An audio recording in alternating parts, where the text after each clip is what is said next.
Hi, welcome back to Detective Story. I'm Mike Hammond.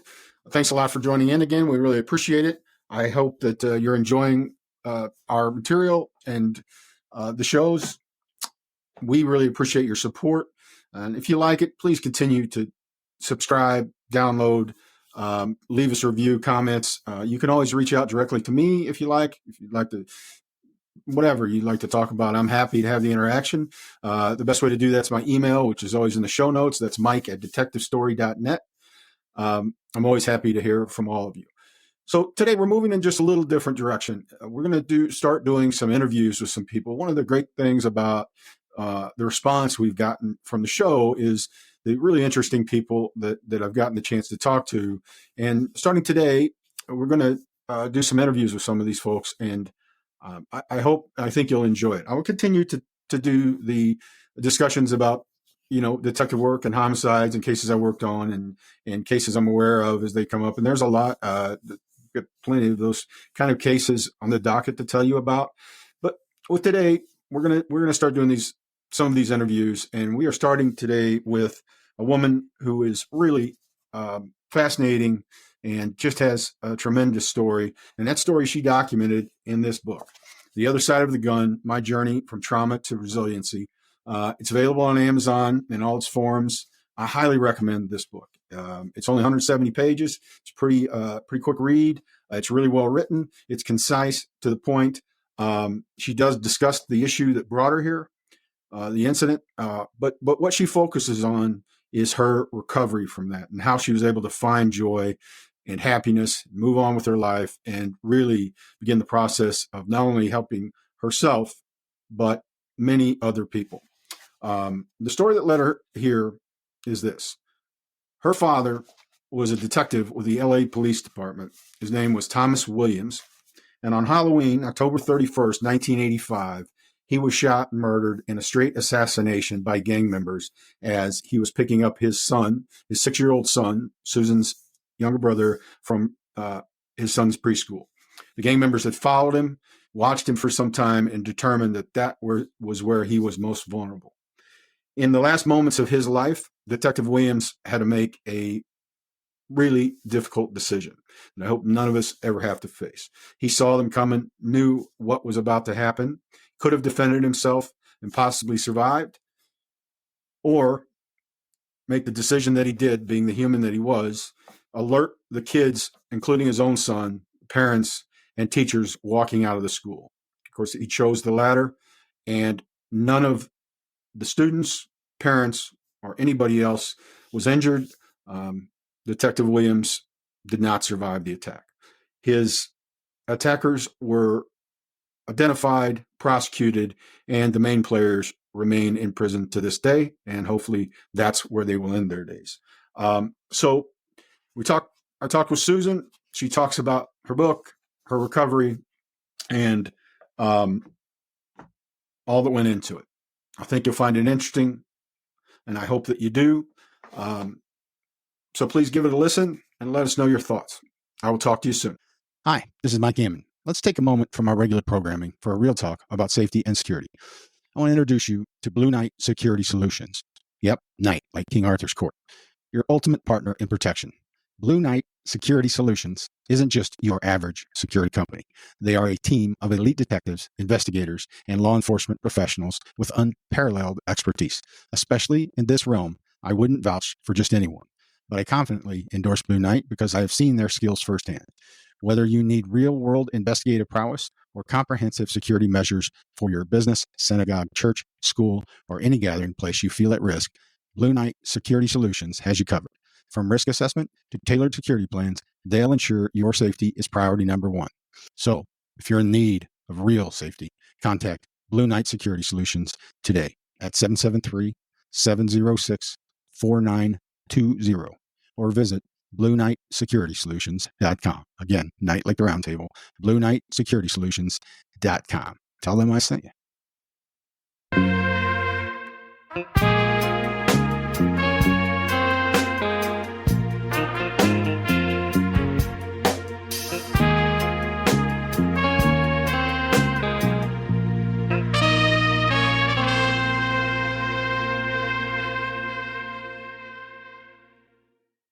back to Detective Story. And as I talked about on the introduction, we have a great guest today that I think you're really going to enjoy, Susan Snow, and her amazing book that I highly recommend here, The Other Side of the Gun.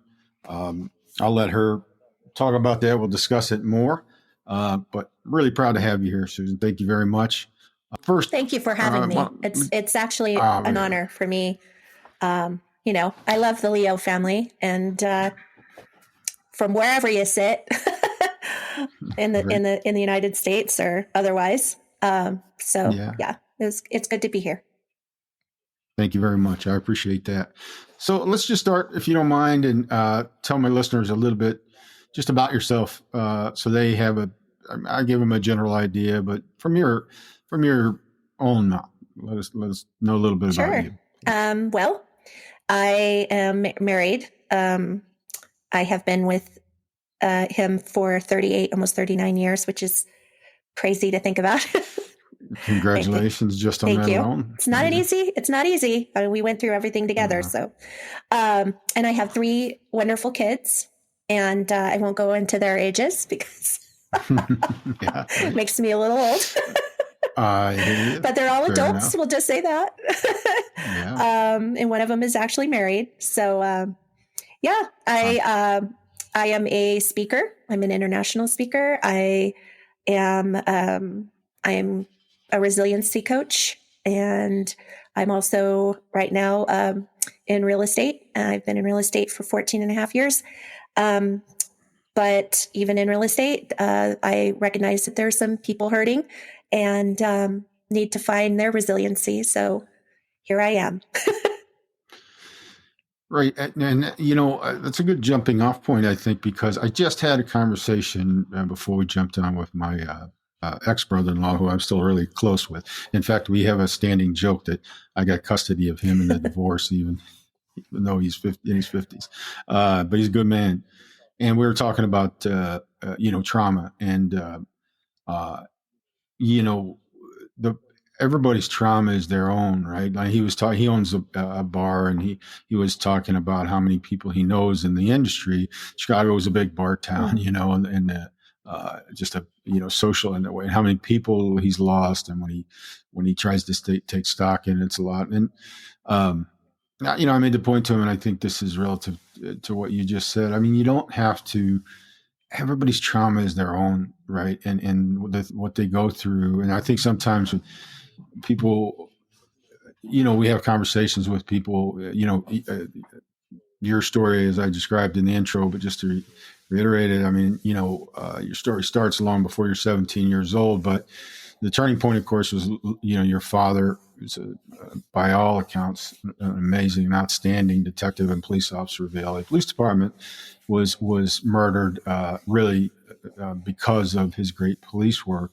And that starts this kind of journey for you that nobody should have to go through, but you've very successfully navigated it. And, of course, I'm a retired homicide detective. And so people, make the assumption often that, oh my God, it's nothing compared to what you've seen. I hear that a lot. It's nothing compared to, it's just my stuff. Yeah. But the truth is, everybody's human. That's the bottom line. Right. That's it. And your own trauma is your own. It doesn't, and minimizing it is not the way to go. I don't think it's just, our comparative trauma doesn't work either. I mean, I think you can be realistic about it. I can say, well, it's not, I saw a lot of horrible things, but I didn't lose my father like you did, or, I didn't get wounded severely in Afghanistan or whatever. I mean, that comparative trauma doesn't really work. You can acknowledge it and be respectful of it, but it doesn't. I can't know what you've gone through, and you can't know what I've gone through, or, vice versa. And I think you're right. It's, even in grief, grief it's hand in hand with trauma a lot of times. And so, when somebody says things like, I know how you feel, well, you really don't, because you didn't lose that particular person. We all have the same things that can come up for us, but we're not in that same state of mind, as the person that has had the loss or that particular trauma. So. Agreed. And it's really difficult, I think, to look at someone from the outside and maybe have an inkling of their story or have them tell you part of their story and try and understand what it really means to them. It really is up to them to kind of define that. And because like you said, everybody is human. Everybody has their own experience and reaction to experiences, I mean, so that's the way it Mm-hmm. is, I believe. But so, let's kind of start with some of the stock stuff questions. But I have my own. After reading your book, I'd really like to know if you don't Sure. mind. But so, um, so you kind of mentioned, and this is a good, I think, place to start. Can you define your turning point to really healing? You know what I mean? Because I think that it certainly didn't come anywhere near your father's death, right? No, I mean, it 14 was years. many years, 14 Mm-hmm. years. And can you like pinpoint that time where you said, okay, this was the turning point, or was it kind of more like a spectrum Well, thing? I can tell you that my initial introduction to therapy was right after my dad was killed. And LAPD was the one that came in and said, we're going to pay for a therapist for each one of you. And I didn't know what therapists, like in my mind as a 17-year-old kid, I thought, if you go to a therapist, you're crazy. Right. But at the time, I just did what I was supposed to be doing. People would just push me in the right direction, in whatever direction. And that's the direction I would go. So my mom said, basically you are going to do this. And I said, okay. And what was really interesting is that I saw the man for an entire year, and our sessions were very shallow. They were very much around my relationship with my mother, my brother, my boyfriend, who's my husband now, and school. And not once in that entire year did he ask how that night affected me or ask me the questions. And being a teenager, and in the 80s, there were no conversations around mental health anyways. But I was 17 and I didn't know how to verbalize. What 17-year-old would be able to verbalize all No, the I was just things thinking the that they same were thing. dealing with, It's just right? hard. Like even It's for a just hard grown to be adult, 17 right? now. So, Right. yeah. So, I mean, that was at the end of that year, and seeing him, like every session, I kept thinking, this guy is going to do it. Today is the day. He's going to heal me. He's going to make me feel better. He's going to take all these horrible thoughts out of my head, and it never happened. Right. And after a year, he looked at me and said, I was a well-rounded young lady and that I was going to be fine for the rest of my life. And I didn't need him anymore. He didn't need to see me. And see the certification on the wall. I'm really good I at was this. just like, are you kidding me? Like, I'm a mess. Right. And I don't know how to tell you I'm a mess, but I'm a mess, right? So it started this mindset early on of I'm broken and even a professional can't help me. And I'm just going to have to deal with all of these, anxiousness and suicidal ideation, which I didn't know that's what it was, Right. and severe depression for the rest of my life. Like, that's just how I'm going to be. Right. And it wasn't until 14 years later, and I'm now married, and I married that boyfriend, and we have 2 kids, and I'm working as a hairdresser. We were here in Colorado 2 years, and in 1999 is when the Columbine shootings happened in Littleton, Colorado. And I was at work that day. I went in and turned on the TV in the back room, was taking a break, and started to watch the coverage. And I don't know what, like, I couldn't tell you what was happening to me because you remember I was supposed to be fine for the rest of my life. But as I was watching the TV and seeing the school and seeing the ambulance and seeing the police officers and seeing all the kids that were around my same age, I started having flashbacks. And I started panicking. I started sweating. I turned pale white. And at the time, I was not ready to tell anyone my story here in Colorado. So nobody really knew who I was or, anything. So my coworkers were totally perplexed as to why I was having this particular experience happening and reaction. And so I had to do my clients the rest of the day. So I did what I always do. And I put what I call my emotional mask on, the mask of I'm fine.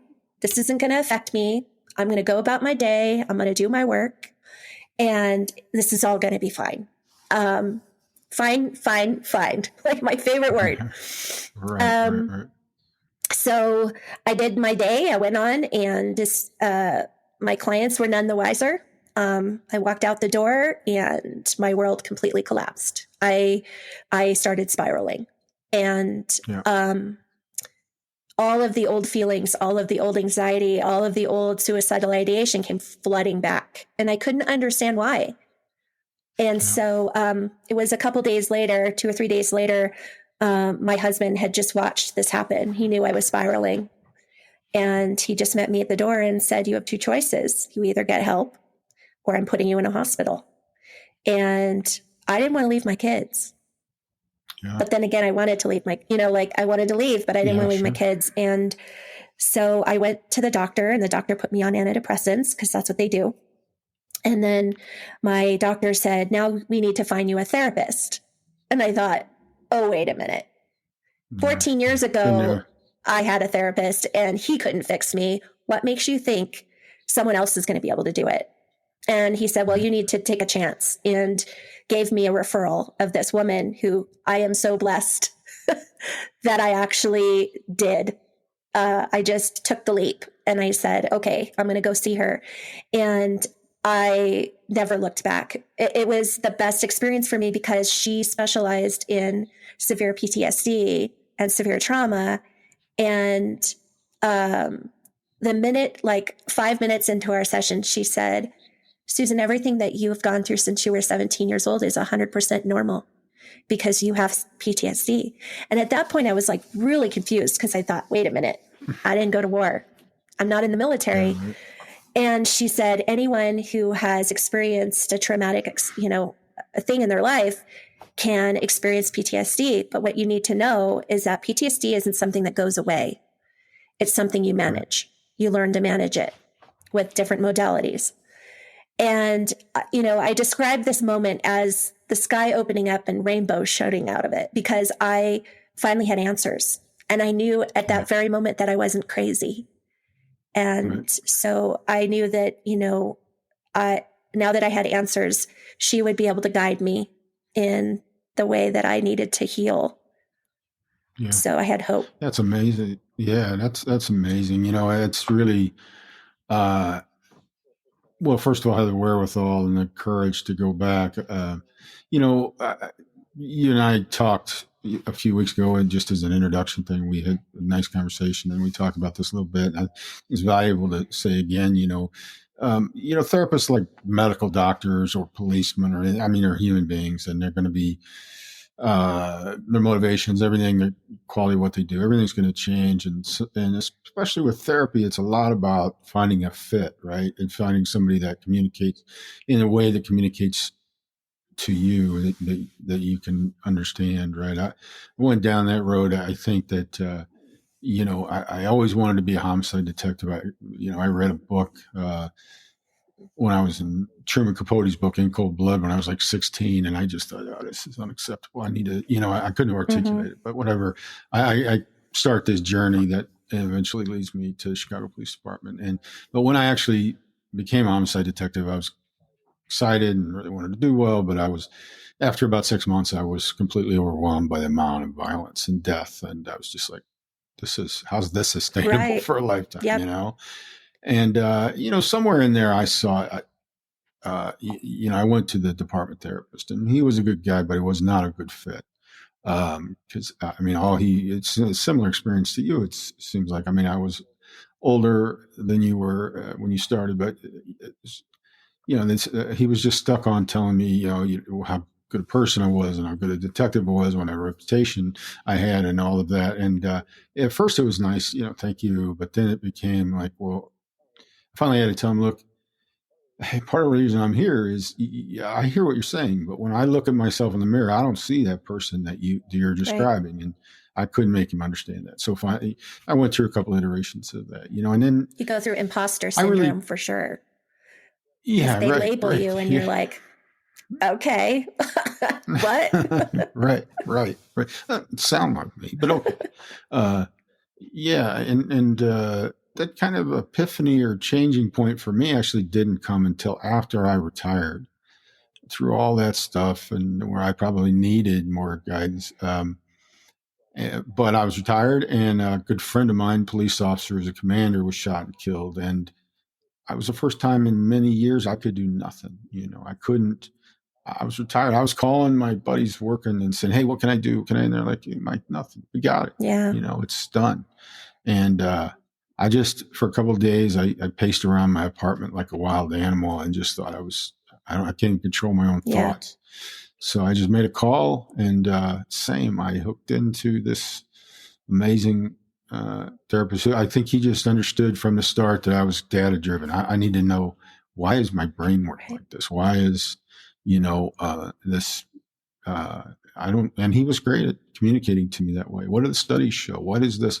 Why am I this way? Why can I deal at such a calm, high level at work? It seems like, and in my personal life, I just can't get my shit together. Yeah. Excuse me. I mean, I get that though. And it's you start to think that you're broken, which you are not broken.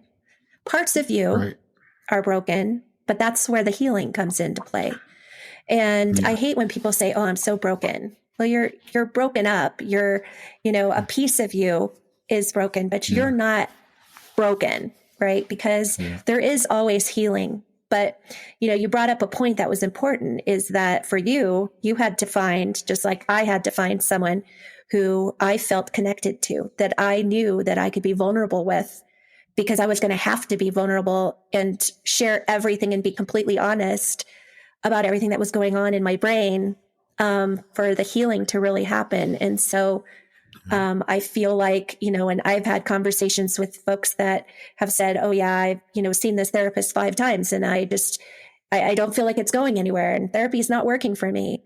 And I think the important thing too is that you need to understand that, like, if you're going to a therapist for the healing, that's about you. It's not about them. And it's really important to keep that as your forefront, is that this is your life. It's not their life. Right. So in order for you to heal at a high level, you need to connect yourself with someone who can understand you at a high level. And it's just like any other job. Like, you just have to align with the person that's going to help you guide through whatever it is that you're dealing with. So, I mean, it's agreed. And I think that if you start to, unfortunately, I think people, I wish you didn't have to we didn't have to kind of reach the bottom, to make the decision that, okay, I'm going to invest in this because I have no other options. But like you, with your husband confronting you and telling you, and me deciding, how am I going to walk out this door with this rage and anger and, that's what it took for me to say, okay, I don't have the tools, the toolbox to deal with this. I need somebody, and I wish it didn't have to get to that point. Sometimes it does, but if it does, I always tell people, look, the first therapist you walk in the door with might not be the right one. Be open, be honest. But also realize, it's no shade on them. It's just, if it doesn't feel right, it doesn't feel right, and keep trying, but that's hard. And it's hard. And I think too, vulnerability has a lot to do with it, because vulnerability and fear, the fear of being vulnerable with someone is like probably the most frightening thing that people can go through. Right. And, because at that point you're kind of out there, you're kind of raw. I mean, that's my book. I mean, if you can't figure, I'm sure you figured that one out. Like, I am all out there, like 100% completely vulnerable. Right. And that's a scary place to be for people. But I will tell you, and why I wrote the book was that not just to heal myself, but also to help people to understand that they have to do the work in order to heal. And in part of that is, you got to find a way to move through the fear of being vulnerable, and your purpose. Your purpose is whatever it is to you, right? So if it's in a relationship, if it's, you're trying to hold on to your job, or you're, whatever it is that you're doing to better yourself, to, for your mental health, that needs to be your purpose. Your kids, your grandchildren, whatever it is, right? Right. And for me, personally, every time I had that fear, every time I started dipping my toes into that area of, oh my God, this is scary. This is so Yeah. scary. I just put the blank faces of the people that were out there that needed to hear what I had to say and needed to know Yeah. that they're not alone. Yeah. And so, yeah, I mean, and I think that's the biggest thing is the fear of, will this work? Will this not work? How much work do I have to do? Right. Right. So Yeah. Yeah. And it's a it journey, is. right? I mean, first of all, let me again give you a scratch on the book because, it struck me in a lot of ways. I mean, it brought out a lot of emotion for me. I mean, and I took some notes here to talk to you about, and I'll end up jumping around, but that's It's okay. fine. I mean, like one of the things that uh, you talk about that is, I think this will make a lot more sense to people in like first responder communities and military. But it really hit me hard is kind of the overwhelming kind of pomp and circumstance of police funerals and all that goes into that. I mean, I'll be honest. I've been to so many, and the first one when I was 22 years old, I was doing an internship in college as part of the criminology program, and July 1st of 1987, I saw a policeman, a sergeant of the sheriff's department. His name was Kevin Hartz, get shot and killed in front of me at a domestic disturbance, and I had no way to process Right. that. 22 years old, especially, young men, their brains don't even develop until they're about 25. Mm-hmm. All this I learned later. I mean, I was lucky in a way that I had the officer that I was assigned to ride with was a Mm-hmm. Vietnam vet, had experience with trauma. He had no experience at all with like therapy and treatment at all, but he was a good man, and he kind of guided me through that in a way that I didn't stay terrified the rest of my life. But that was the first time I saw a police funeral and the overwhelming. It's a great thing. I'm not saying that it should policemen, firemen. Absolutely. I mean, they should be honored, and I always Mm-hmm.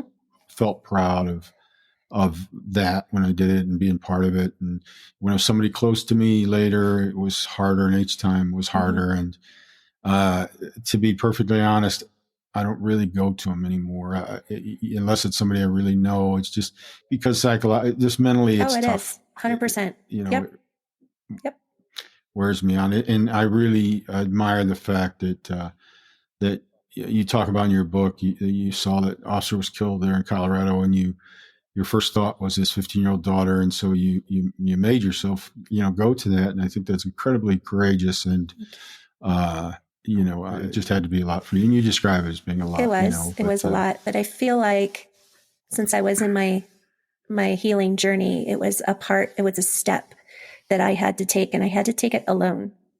Um, yeah, and the experience was something that I didn't expect. Um, and the way I was treated, I did not expect that at all. yeah, I was treated like royalty, and I mean, I kept thinking it was the imposter syndrome.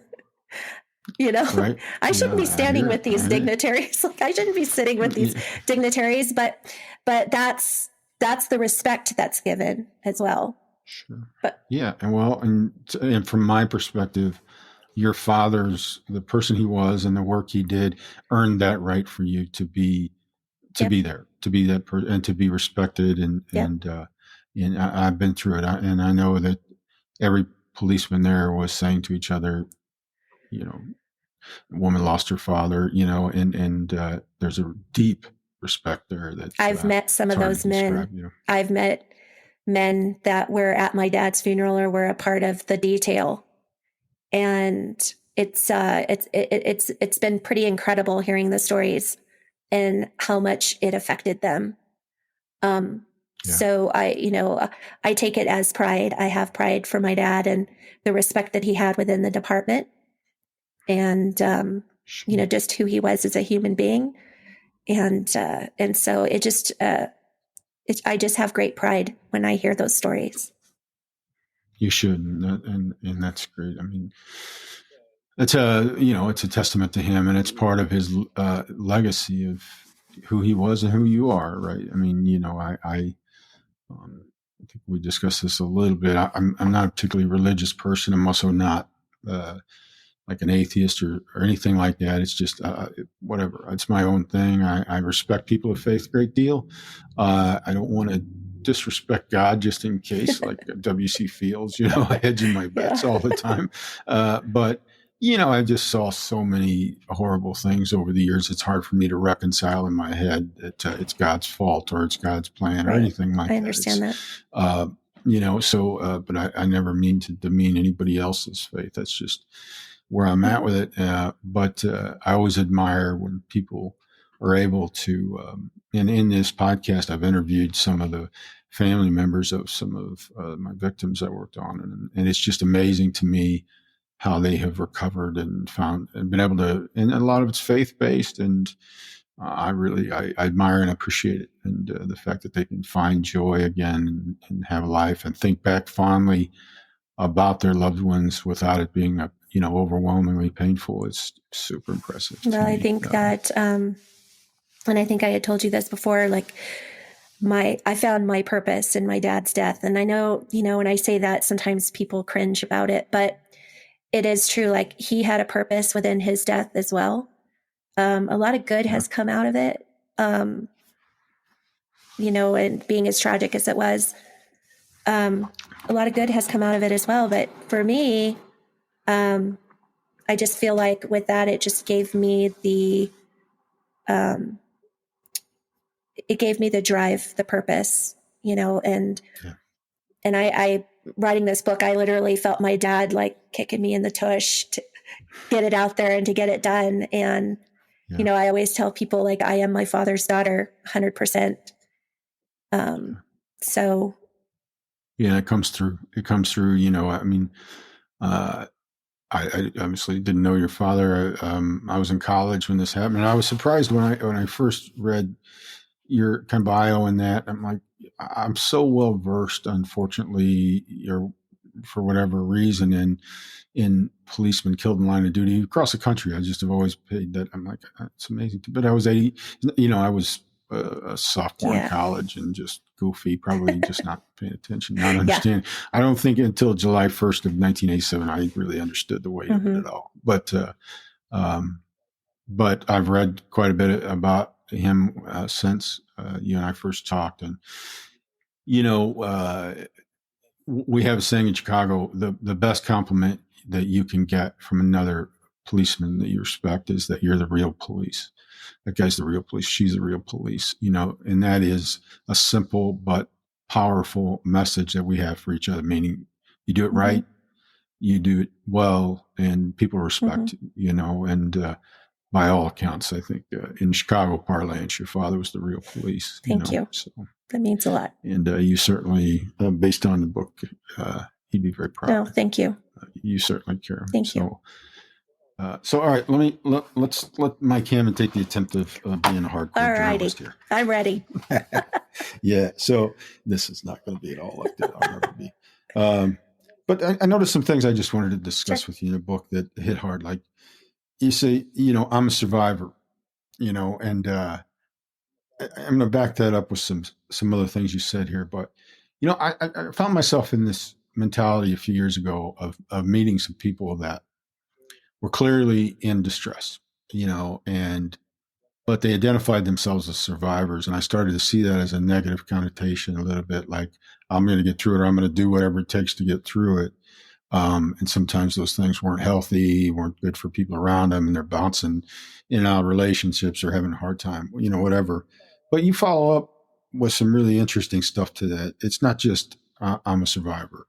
It's you say you chose not to be a victim, and you chose to do the healthy thing and not the victim thing, which I think is really critical and a keen observation by you. Can you just tell me a little bit how you come to those kind of observations beyond just I'm not a victim, I'm not going to be okay. Well, or I'm a survivor. Yeah, absolutely. Well, we talked about this too. So a part of being a survivor is also finding forgiveness. And how I looked about it was this. In being a survivor, I was also needed to find forgiveness for myself, not for them, but for my own self. Because if I allowed them to make me angry, to ruin my life, to send me down, some terrible roads, then I'm giving them my power. And in order to have my power, I needed to do both. I needed to have the mentality of a survivor and not a victim. Because even being a victim, you're giving them it's very much intertwined. So Right. I decided early on, I was not going to let them take my life. They took my father, they took my mother, because she went down the other road of the victim mentality.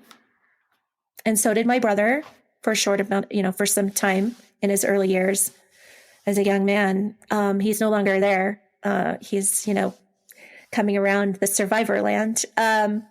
Nice. I was going to get around to asking you about your brother. He is. He's moving in the right directions, and I'm awesome. so proud of him.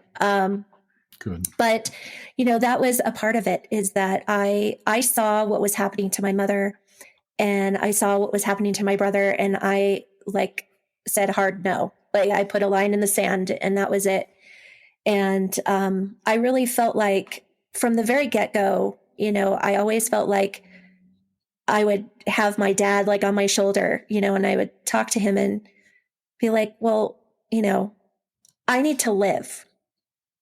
Yeah. And you gave me life, and I need to live. And this is important for me to carry on and be the best human I can be. Right. And so a part of that was not moving into that victimhood. Yeah. Yeah. And that's, I think that's a powerful message is that whole thing of I'm a survivor. I think it has to be coupled with I'm also not a victim, right? I think that's a really powerful message that you send there. And then you already touched on it a little bit. I was going to ask, how, because it came up in the first couple episodes I did where I interviewed family members of victims of some of the cases I worked on. And, a key part to them was the forgiveness. They had forgiven both of the offenders in that case, and this taught me something a little bit about myself too. They've forgiven them and again, I think it was for their part to let their part of it go, and because both of them, made the observation like I don't ever want them out of prison, right? But I've forgiven them, and in my life, I've moved on from that hate and anger. Which I admire and taught me some valuable lessons because, it is, that's something that, is important to do because you can't live with, there's this great quote and, man, it wasn't T.S. Eliot, I don't think, but whatever. The quote is, I sat with my anger until she told me her real name was grief. And when I read that, I thought, that's tough. That sucks you right between the eyes, doesn't it? Yep. It really does. It really does, and I have that written down that I look at quite often. And then I got this little note here on reflection, and this is, again, something I think that you and I share, and a lot of the journey to heal and to kind of be better is you end up saying to yourself, I want to be a better person for my loved ones, for my kids, for the people in my life that depend on me, my friends, and that, and that journey is part of recovery to be a better person. But you mentioned too there, and I think this is a really important part. At some point, you realize, I want to be. Part of this is being a better version of myself all the time for myself, because I want to be a better version of myself all the time, and it takes work, and it takes. I don't always do it well, and I fall back sometimes into being, whatever, angry and frustrated. But it's a journey, and you're always trying to do it. And sometimes I think early on you wrap it in, and it's probably okay. I'm not a therapist myself, but you wrap it in saying, I want to be a better father first. I want to be a better person for my kids, and then I want to be a better person for all the friends and people that count on me and that call me in the middle of the night when they're in a jam. Like I have this kind of reputation as a guy that always answers the phone, and so you get wrapped up in that, and some of that's ego. Uh, and then it somehow along the way, and you articulated this well in your book, you realize, yeah, it's also like, I want to be a better me, Mm-hmm. Oh yeah, for sure. It's crazy when you get moving towards resiliency, from the healing part. You see things and you see life a lot differently and a lot clearer. And you recognize things that are unhealthy and things that are healthy. And that was part of the lesson that I had in writing my book as well, because, my example is my relationship with my mom. It was fractured prior to my dad dying, but I didn't realize exactly what I was dealing with until last year. Yeah, yeah. And so it was just, it was just clear to me that that was a combined trauma. And, so, it's just, everything becomes a little bit more clearer when you get to that point of healing and being able to look in the mirror and being actually proud of how far you've come. Because, and I tell people, and especially the people I coach, is that every little step is a win, right? And you have to celebrate that, right? You have to look at where you were and how far you've come, but don't lose sight of where you want to continue to go. And so you got to kind of step out of the ego as well. Because I wrote a book and because I've done all this, therapy and healing and cognitive therapies and all the things, does not mean that I'm still not making, good decisions, or, the right decision, or that I am completely healed. It's just ever evolving. It's going to be that way until I'm no longer on this earth. So while I'm here, I just want to make sure that I'm using my time to the best that I can. And I feel like when you're given things like these particular things in your life, my thought is that once you have healed, it's kind of, a rite of passage. Like now it's your turn to help others and help them in their journey and help guide them. And so that's what I tried to do, no matter what. Yeah, I think, I mean, based on your book, you're doing a wonderful job of it. And one of the observations that I made in it, and I'm just going to keep showing it. It's okay. So keep people to see it. But one of the things that is great about this, and I think that, look, the fact that you had this, what everybody would say is an amazingly horrible experience with losing your father to violence. It's not about that so much. It is, because that's the kind of linear point of your life, but it's so much more than that. I think anybody who's like struggling and trying to find a way, it's a great read. And I mean this in a great way, because it's not complicated. It's not overly academic, and you do a great job of not doing what I think is tough for people to hear who are struggling, in that the whole mentality of, you need to do this. You need, it's almost a bad way to start any conversation. What you need is like, okay. I always tell people, like, it's your journey and it's not a one size fits all, and you've got to find what works for you. And I can lay out, even when I go in to speak, my message is the same. I can give you the tools that I used, doesn't mean that it's going to work for you. But these are things that you can start out with, like such as the journaling thing, and, see if it works, see if it, whatever. And because it isn't a one size fits all. I'm not prescribing like, you go out and do this and you go out and do that and you're going to be healed. Voila. Because it doesn't work that way. So everybody's journey is different. Agreed. I mean, I think I mentioned to you that the therapist that kind of got me started on the right path, who I spent such valuable time with, he was so good that one of our local sports teams stole him from us, front him up with that. But that's a good thing. I'm happy for him. But he guided me to the therapist I currently see, who's his equal. He's very, very good, and he's really encouraged me, like this podcast, and I do some writing, um, and he's really not pushed me, but encouraged me strongly to continue to do it. And I could see why. I mean, it is, it's part of the healing process. It's good for me. I mean, this conversation is good for me. But there's some, we talked about that. One of the, I wanted to mention, because somebody very close to me in my life, who, I'll just say it's my daughter. She is a brilliant young lady who I'm very proud of, who put herself through a lot when she was 16, 17 years old, and to the point where her mother and I were like, oh, and her mother is a pretty exceptional person, special ed teacher. So you can imagine my kids growing up with a father who's a homicide detective who gets lied to all the time. And their mother is a special ed teacher who has kids trying to manipulate her all the time. Like, it's very difficult for our kids to squeak through everything, and they talk, you know what I mean?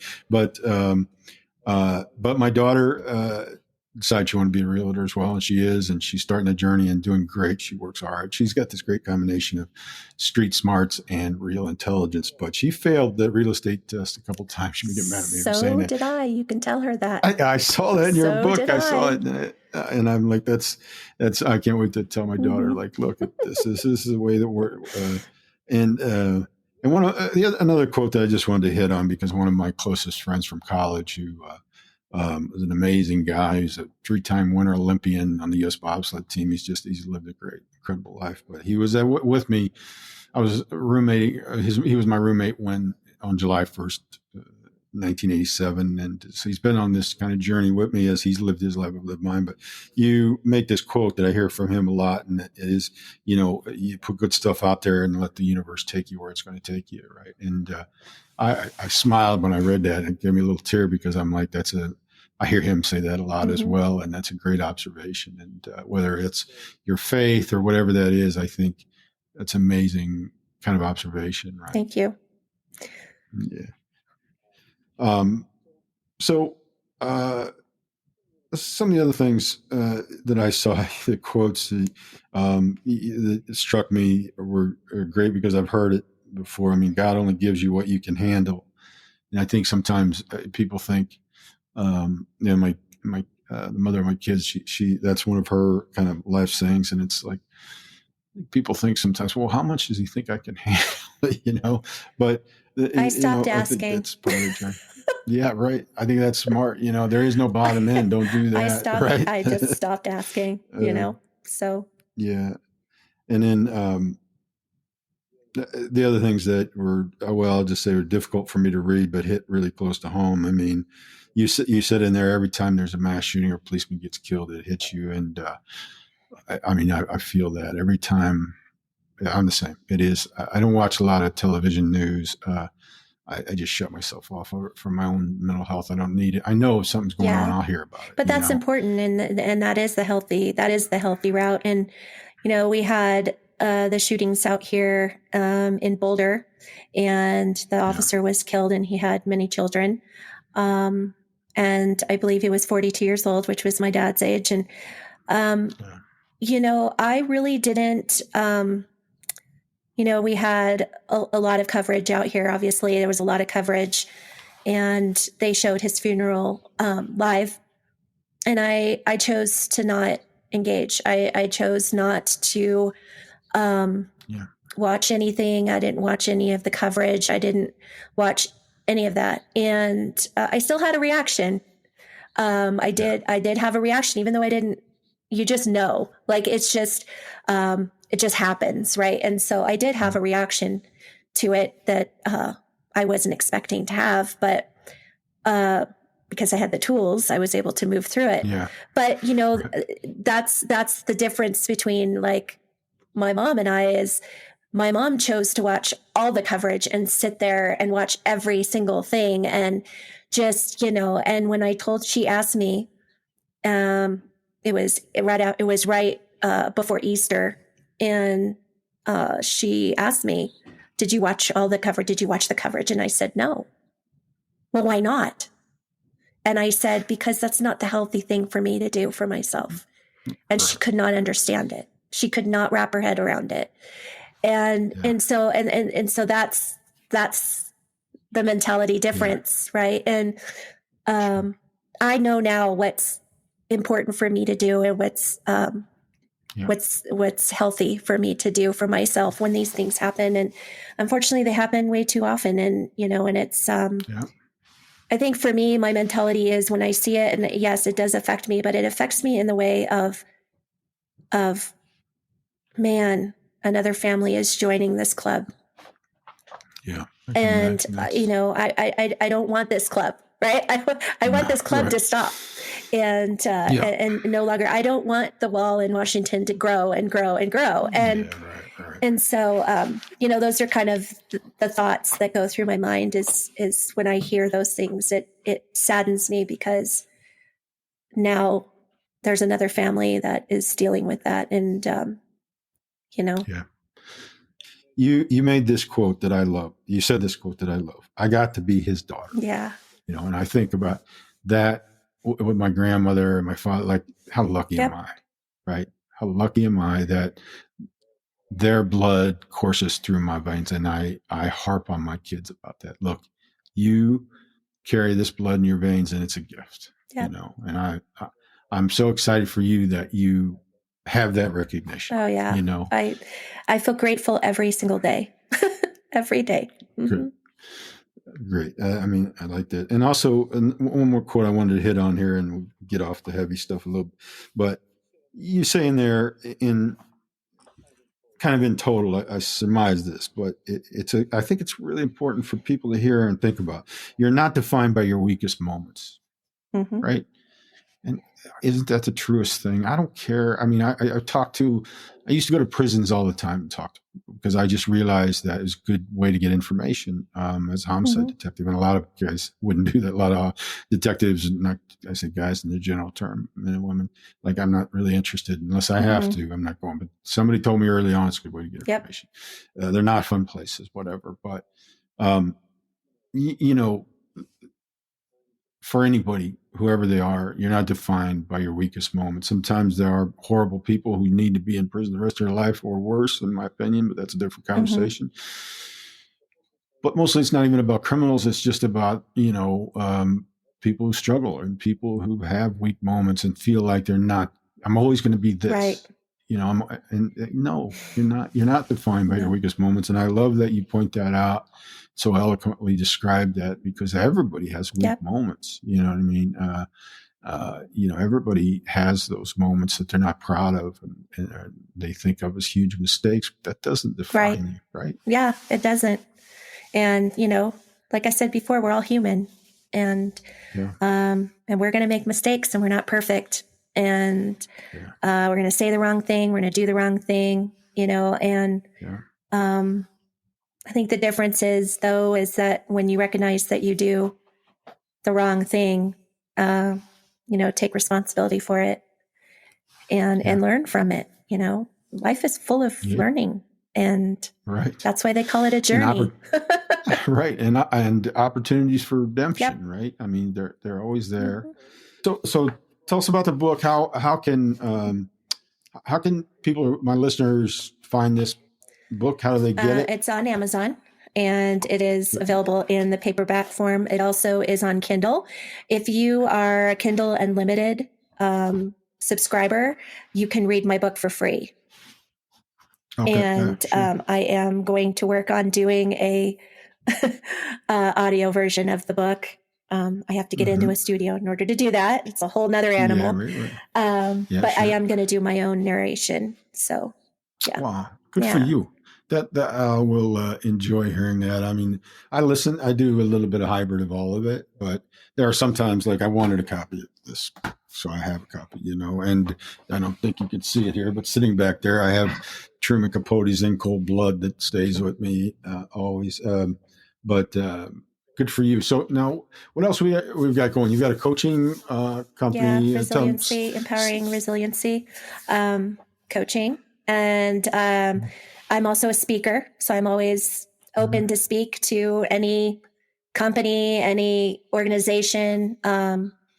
And you can find my information on susansnowspeaks.com. That gives you all the information on my speaking. And I mean, like I said, I'm actually hitting a stage in Las Vegas in May, and pretty excited about that. Yeah, and so I'll be fantastic. speaking either the 16th or 17th of May. And I'm just, I was honored to speak to the Los Angeles police delegates September of last year, and felt like I had come full circle there. I bet you. And was able to have some really, I was grateful to have some of the conversations that I was honored to have. And I think the Leo family is just important to me. And I feel like, if I can help with bringing to the forefront how important it is for your mental health to take care of yourself and how it affects your day to day. And wearing your emotional mask will only last so long. Compartmentalization will only last so long before it really starts to eat away at your relationships. So, I think that I'm hearing from that industry that the conversations are starting to open up about mental health and the importance around it, and that dealing with your mental health is not a weakness. It's actually a strength. Yeah. So, so that's kind of the message that I try to put out. That's awesome. And that's really, I think we've covered it. Anything else? Anything else? I think we've covered it all. I think so. Well, I really, really appreciate it. You're an amazing human being, and I'm really honored to have met you. And I hope this isn't the last time we talk. I got a feeling that we're on a course that we'll meet again. Me too.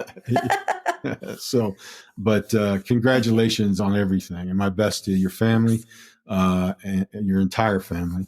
And keep up the great work. Thank you so much, Mike. I appreciate you having me on. My pleasure. My pleasure. So there you go. Thanks for joining in. Susan Snow is quite an amazing woman. As you could tell, I really, really appreciate her taking the time to speak with us. It was really a great conversation for me, cathartic. And as you can imagine, it's not coincidental that I start these interview series with Miss Snow right on the heels of telling you the story of Sergeant Kevin Arts, Walter Kevin Arts. So I really appreciate it. Appreciate you checking in. Please, again, subscribe, leave us a review, download the episodes. It all helps us a great deal to continue to turn out this material. And one more time for the record, Miss Snow's book, The Other Side of the Gun, My Journey from Trauma to Resiliency. Can't recommend it highly enough. So until next time, here's to Detective Thomas Williams, his sacrifice and his service. Sergeant Walter Kevin Arts. These men, they mean a lot to me, and what they did. So thank you again. Thank you so much for joining in. Until next time, thanks for joining us at Detective Story. Take care of yourself. Take care of each other.